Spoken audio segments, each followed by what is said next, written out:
Muy buenos días, amado hermano, que el Señor esté con usted. Gracias nuevamente por estar con nosotros hoy, primer día de la semana, para estudiar esta serie que hemos abarcado durante estos 3 últimos domingos acerca del fin de los tiempos. Esta va a ser el tema de nuestro trimestre, debido a que muchas personas se preguntan qué ocurrirá cuando el mundo termine, cuáles serán las supuestas señales, qué ocurrirá durante los últimos días o el último tiempo. Ahora, este tema, como ya lo hemos dicho, no fue escogido por el tema del COVID-19, sino que ya había sido estipulado que íbamos a estudiar este tema en la congregación. Así que gracias nuevamente y vamos a hacer una oración inicial. Poderoso y buen Dios que está en los cielos en todo lugar, le damos las gracias por este día que usted nos ha regalado, gracias por todas las bendiciones y gracias porque usted envió a su Hijo a morir en la cruz del Calvario por nosotros. Gracias por todas las personas que están escuchando esta clase, que sea del beneficio espiritual para ellos. Gracias por todo, en el nombre de Jesús pedimos todas estas cosas. Amén.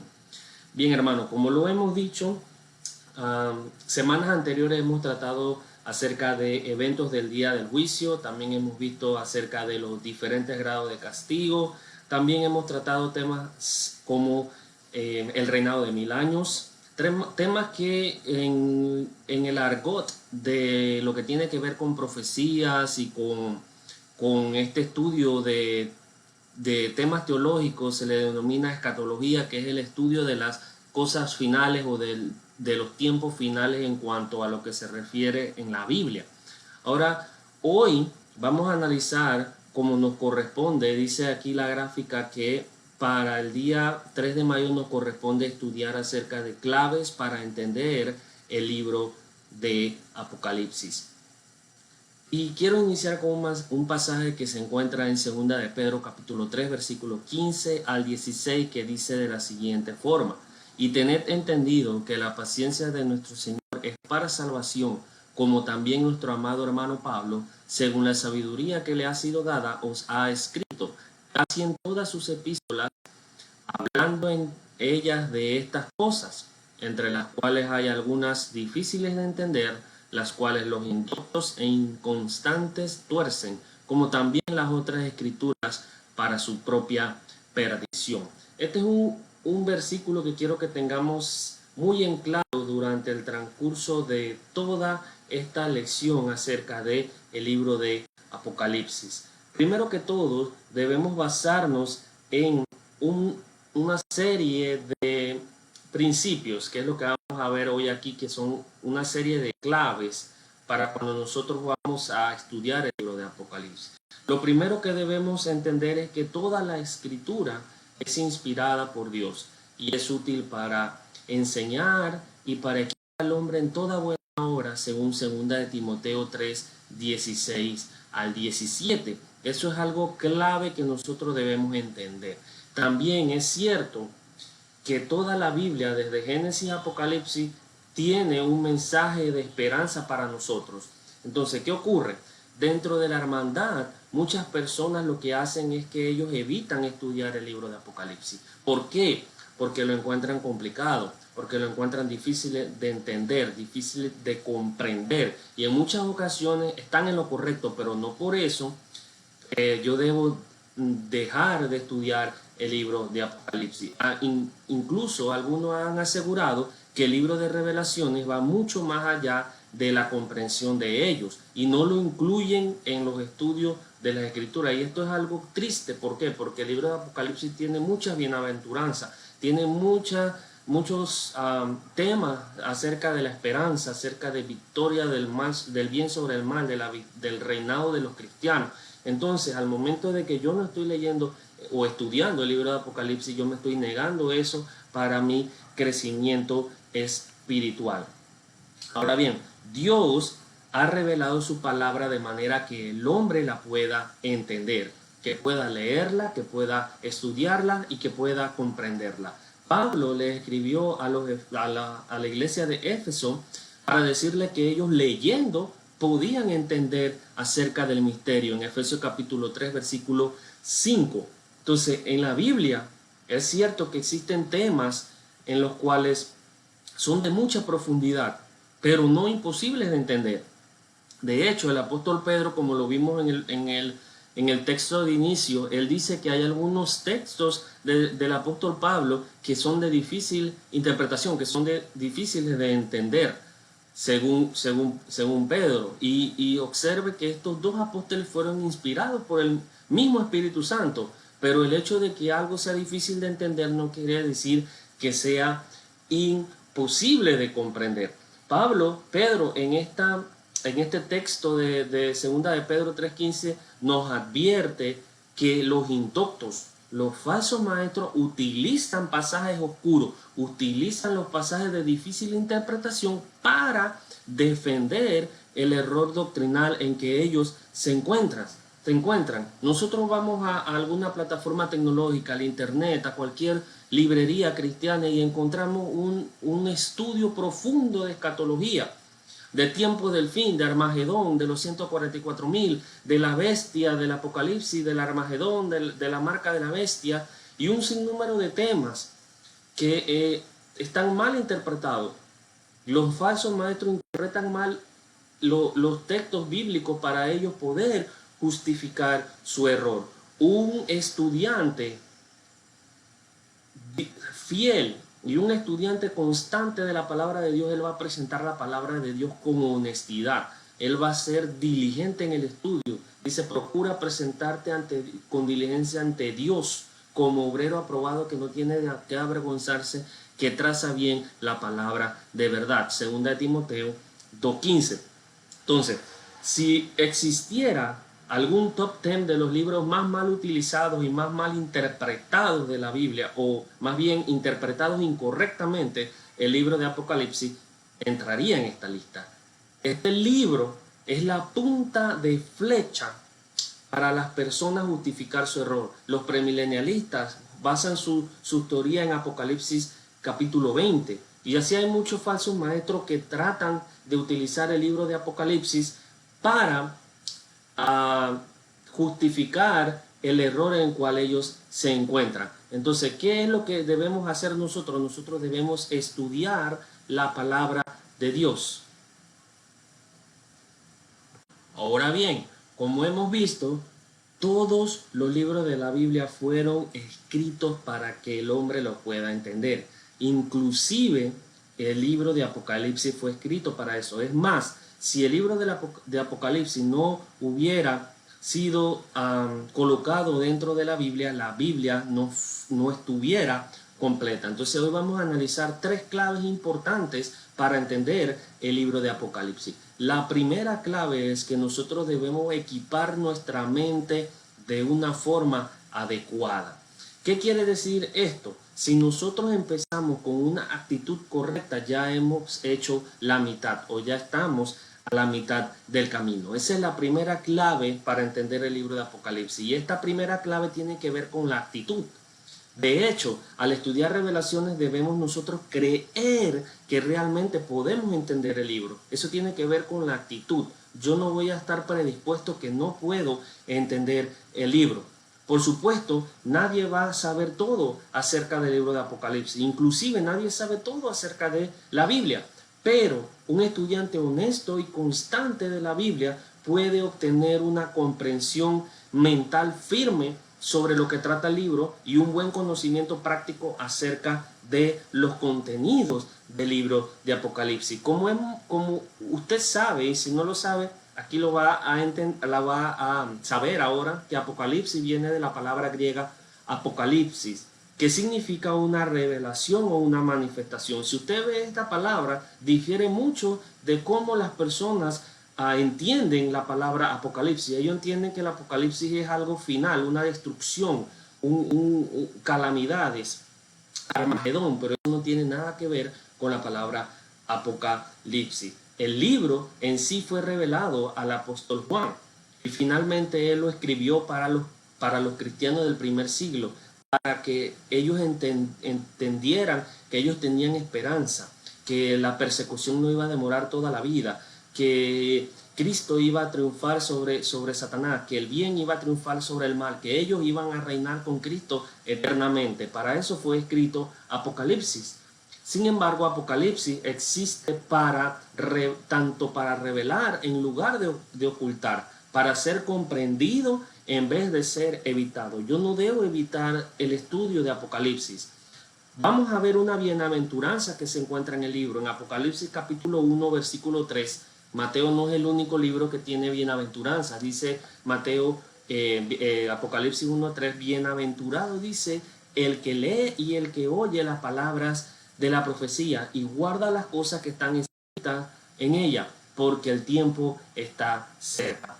Dice Apocalipsis 1:3, bienaventurado el que lee en voz alta. Esta costumbre parece que nosotros no la entendemos, porque en el tiempo de antes del primer siglo lo que se hacía era que se leía el texto bíblico, el rollo o el papiro acerca de un libro completo, y después entonces se hacían comentarios, contrario ahora que nosotros tenemos un texto bíblico, nos paramos y damos un sermón y lo complementamos con mucho texto bíblico. Entonces la primera bienaventuranza dice bendito o bienaventurado, bendecido es aquel que lee, pero no solamente el que lee, sino también el que oye. Eso quiere decir el que presta atención.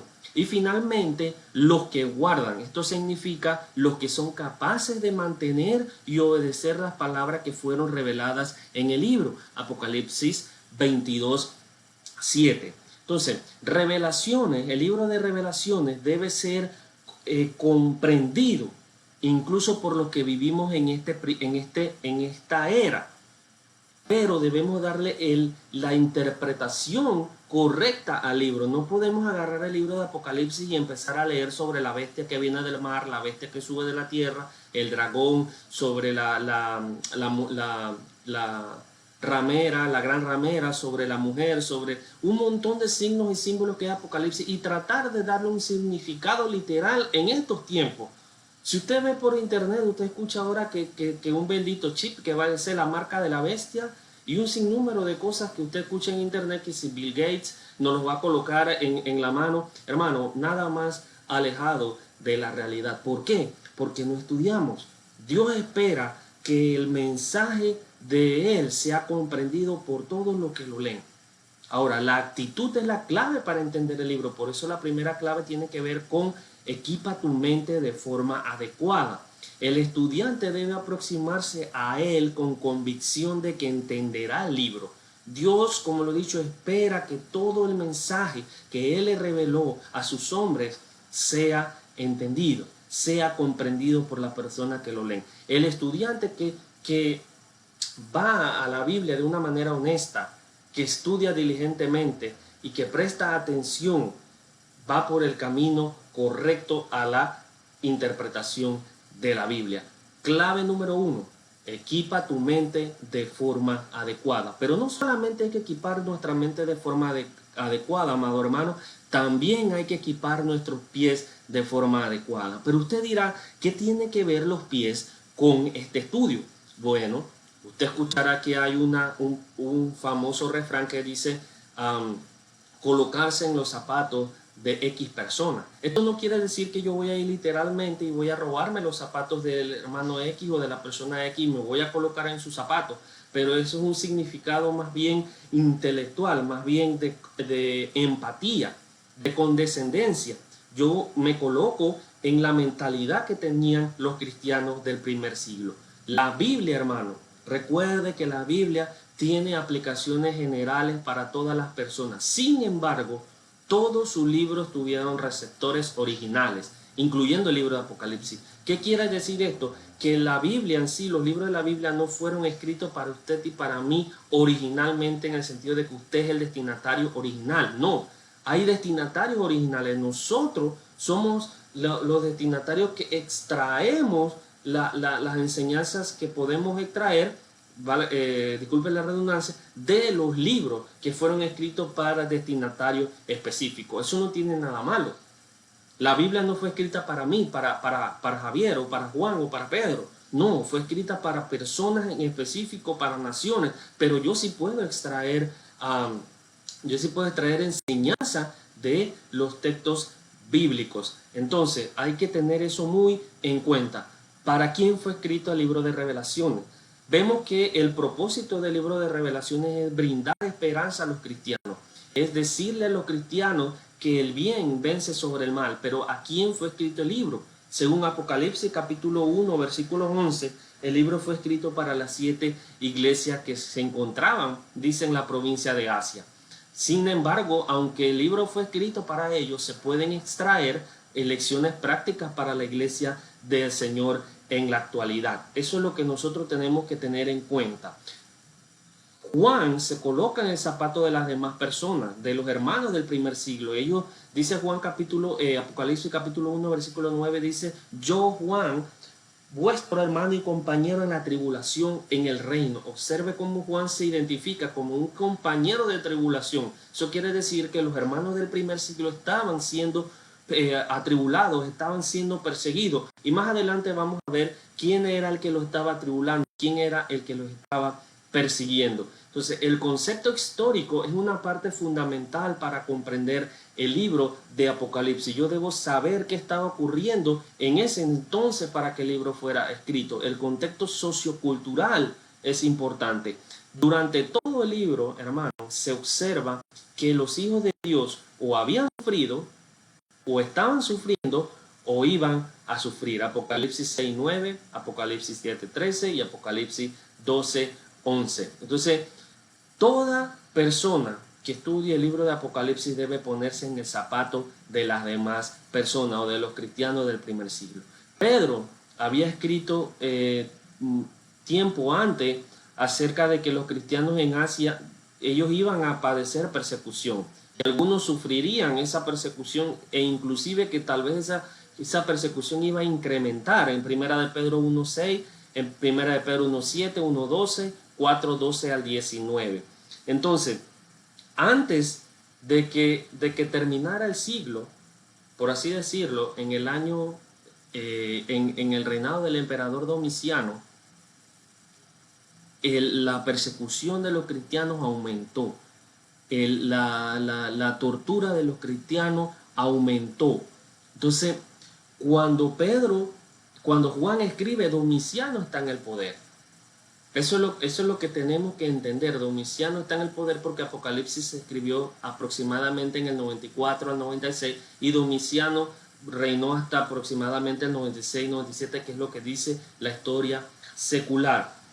Domiciano se encargó de perseguir a los cristianos, inclusive en las provincias de Asia. Y esta Asia no es el Asia de China, India. Esa Asia se encuentra lo que comprendía el mar Egeo y lo que actualmente hoy es Turquía. Eso es lo que significa las provincias de Asia. Y ahí había muchas iglesias, pero estas 7 iglesias son las que Jesús escoge para darle el mensaje. Y entonces esas 7 iglesias representan un todo, que son todas las iglesias del Señor. Entonces la persecución en ese entonces, como dice la diapositiva, era terrible.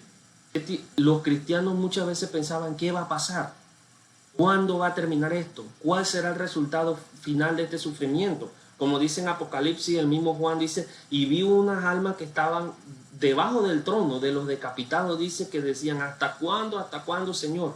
¿Cuándo vas a vengarnos? Entonces ellos estaban siendo torturados, ellos estaban tristes, ellos estaban oprimidos, hermano. Nosotros no podemos entender eso porque actualmente, por ejemplo, en mi país, yo no sufro de persecución. El gobierno no persigue a los cristianos, pero hay muchos países que sí. En India he escuchado que muchos cristianos son perseguidos. Entonces no podemos entender muchas veces eso porque no sabemos qué es ser perseguido. Por eso es que debemos leer y tratar de comprender el contexto sociocultural en el cual se encontraban los hermanos de ese entonces. La tercera clave para esto es: equipa tus ojos de forma correcta. Recuerde que nosotros vimos que hay que equipar nuestra mente de forma correcta. Hay que equipar nuestros pies de forma correcta. Y hay que equipar nuestros ojos de forma correcta. Como lo hemos dicho, existen circunstancias históricas que nos van a ayudar a entender por qué el libro fue escrito en lenguaje apocalíptico. Juan escribió en este tipo de lenguaje. Y como buen estudiante de la Biblia, yo debo comprender primero qué fue lo que le quiso decir Juan a los primeros receptores. Y después entonces yo hago una aplicación a la actualidad. Esta es la manera en que nosotros podemos entender los libros de la Biblia. Primero vamos y vemos quién lo escribió, para quién fue escrito, qué quiso decir el autor para ellos, cuál es la enseñanza que podemos extraer para ellos. Y luego entonces hago la aplicación para mi vida actual o para la iglesia en la actualidad. Lo primero que yo debo entender es el contexto histórico. Como ya lo hemos venido desarrollando desde la clave anterior, es de que los cristianos se encontraban siendo perseguidos por el Imperio Romano. El Imperio Romano era el que dominaba el mundo en ese entonces. Si usted va, por ejemplo, a Daniel capítulo 2, versículo 43 al 44, donde Nabucodonosor tiene un sueño y Daniel le revela el sueño de una imagen que tenía cabeza de oro, el pectoral, que tenía piernas, tenía pies. Usted encuentra que el último reino, el reino que pertenece a los romanos, es un reino que tiene hierro mezclado con barro. Esto quiere decir que el reino era fuerte, pero a la vez era débil por las alianzas que él tenía con los otros países. Era un reino que era amplio. Desde Egipto bordeaba lo que era Jerusalén, Israel, subía por lo que es actualmente Turquía, lo que conocemos como Asia, llegaba a Italia, a España e inclusive a algunas regiones de Inglaterra, de los bárbaros, que es lo que se conoce, de los bárbaros en ese entonces. Entonces lo que vemos es que el imperio era inmenso, pero una debilidad de ser tan grande era que el imperio romano lo que hacía es que él llegaba a cierta provincia, la conquistaba, y ellos colocaban lo que denominamos como un gobernador o alguien que representaba a la autoridad romana, pero la nación seguía haciendo sus tratados, su religión, todas las cosas seguían funcionando normalmente. Lo que al romano le interesaba era que ellos pagaran impuestos. Esto tenía unas desventajas. ¿Por qué? La pluralidad, o sea, la diversidad de culturas tenía una desventaja porque desembocaba en un imperio muy dividido. Y esto es lo que dijo Daniel en el capítulo 2. Dice, este imperio está mezclado con hierro y con barro. Es fuerte, pero a la vez es frágil. Muchos romanos intentaron unirlo, pero no tuvieron éxito, hasta que Roma declaró que el imperio y el emperador eran divinos, o sea que el emperador era Dios y Señor. Entonces, cuando el gobierno dicta esta ley o realiza este edicto, entonces el gobierno entra en conflicto con la iglesia.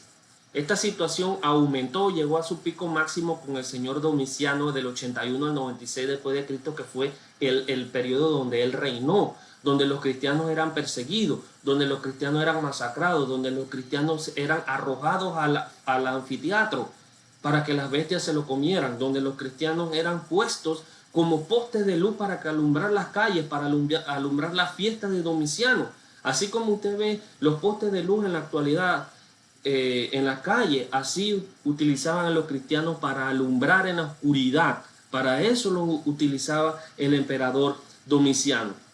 Entonces, el asunto de proclamar, al emperador como Señor y Dios fue mucho más allá de la capital. Se extendió a otras provincias de lo que eran las provincias romanas e incluso en la provincia de Asia y todo el imperio. Entonces, ¿qué pasaba? Que los cristianos no aceptaban que el emperador romano era Dios y Señor, porque ellos tenían un Dios y un Señor que era Cristo Jesús. Entonces el imperio romano lo que hacía es que los perseguía y los mataba.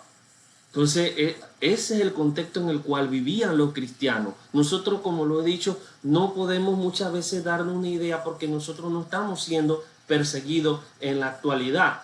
Es importante entender el contexto histórico para entender el mensaje de Apocalipsis. El propósito del libro era, como lo he dicho, darle esperanza a los cristianos, decir que el bien triunfaba sobre el mal. Uno debe entender esto, porque si uno ignora estos elementos, la falsa religión, las falsas doctrinas, entonces vienen y se cuelan en la actualidad, lo que tiene el premilenialista, lo que es interpretar el libro de Apocalipsis de forma literal y no figurativa. Entonces hay que entender el contexto histórico. Otra clave que debemos entender es que el lenguaje es un lenguaje apocalíptico. O sea, un lenguaje que tiene que ver con signo y símbolo. Y esto de los signos y símbolos vamos a hablar cuando sea necesario por los números, porque si no la clase se haría eterna. Si vamos a tocar el tema de los 144.000 sellados, hablaremos acerca de los símbolos y de los signos, qué significan, del número 3, del número 4, del número perfecto que es el 7, del número 6, imperfección que es el número del ser humano, entonces, y así sucesivamente. Pero vamos a hablar acerca de cómo fue que surgió este lenguaje apocalíptico. La primera palabra que se encuentra en Apocalipsis es la palabra apocalipsis, que significa, como ya lo hemos dicho, revelación o descubrir. Apocalipsis capítulo 1, versículo 1. Esta palabra la debemos considerar durante todo el estudio de Apocalipsis. ¿Por qué? Porque el libro es para revelar, no para encubrir. La intención de la literatura apocalíptica es tanto revelar para la persona que conocía la forma de escritura y para encubrir a la persona que no conocía o encubrir a la literatura del enemigo. Este tipo de literatura tenía sus ventajas, pues alentaría y beneficiaría a los destinatarios, pero confundiría a los enemigos mediante el uso de signos y símbolos. Entonces, lo que vemos es que el libro de Apocalipsis fue revelado en una visión a Juan, y Juan, como es judío, él comprendía esta forma de escritura. Entonces, por ejemplo, ¿por qué? Porque el judío entendía textos como Zacarías, Ezequiel, Daniel, que son textos de literatura apocalíptica, pero en el Antiguo Testamento. Entonces, por eso se lo revelan a Juan y Dios quiere que este libro sea escrito en este tipo de literatura. Ahora, puede parecerle muy extraño el hecho de que por qué Dios reveló este libro tan necesario en forma apocalíptica, en lugar de una narración o de una prosa directa, así como encontramos el libro de Hechos, que es una historia de la iglesia, pero en forma narrativa. No se utilizan el lenguaje profético ni el lenguaje apocalíptico en Hechos. ¿Por qué Dios decide revelar así el libro de Apocalipsis? Bueno, la pregunta que yo le hago a usted es, le contesto con otra pregunta. ¿Qué hubiera ocurrido si el libro no se hubiera escrito en forma de literatura apocalíptica? Lo primero que hubiera ocurrido es que el libro ni siquiera hubiera abandonado la isla de Patmos. ¿Por qué? Porque recuerda que los soldados lo que ellos hacían era que cuando el prisionero escribía algo, ellos revisaban la correspondencia.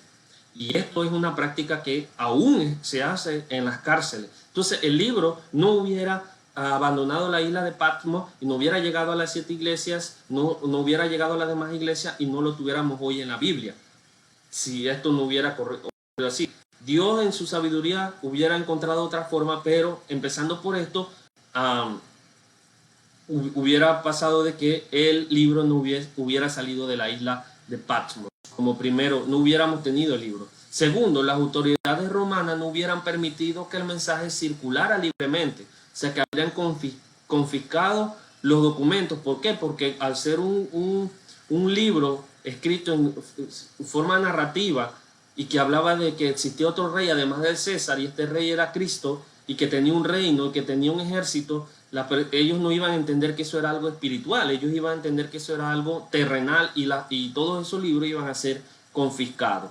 Como tercer punto, un documento escrito en forma literal podría haber sido usado como prueba de que los cristianos practicaban sedición y eran revolucionarios. O sea, imagínense ustedes a Juan escribiendo, en vez de la gran ramera, escribiendo acerca de Roma directamente. En vez de estar escribiendo acerca del dragón de rojo, escribía de Satanás. En vez de estar escribiendo de ciertas cosas, escribía literalmente lo que iba a ocurrir. Esto era peligroso porque si el mensaje era interceptado, entonces los cristianos podía aumentar la persecución de los cristianos y podrían morir e inclusive desaparecer el cristianismo. Entonces, por eso es que el libro se escribe en forma apocalíptica, encriptado, sellado. Si yo no tengo la llave, que era cómo comprender el lenguaje, yo no puedo entender. Cuando el libro salía de la cárcel o ellos lo leían, decían, esto es otra de las tonterías de los cristianos, estos que escriben cosas que no entendemos. Entonces, por eso es que el libro fue escrito en forma apocalíptica. Entonces, como conclusión, vamos nosotros a ver que hoy día la palabra apocalipsis es sinónimo de destrucción, es sinónimo de cataclismo, es sinónimo de devastación, pero esta no era la verdadera connotación para el término. El término significa revelar o descubrir. Como hemos visto, hemos tratado 3 claves para entender el libro de Apocalipsis. La primera clave es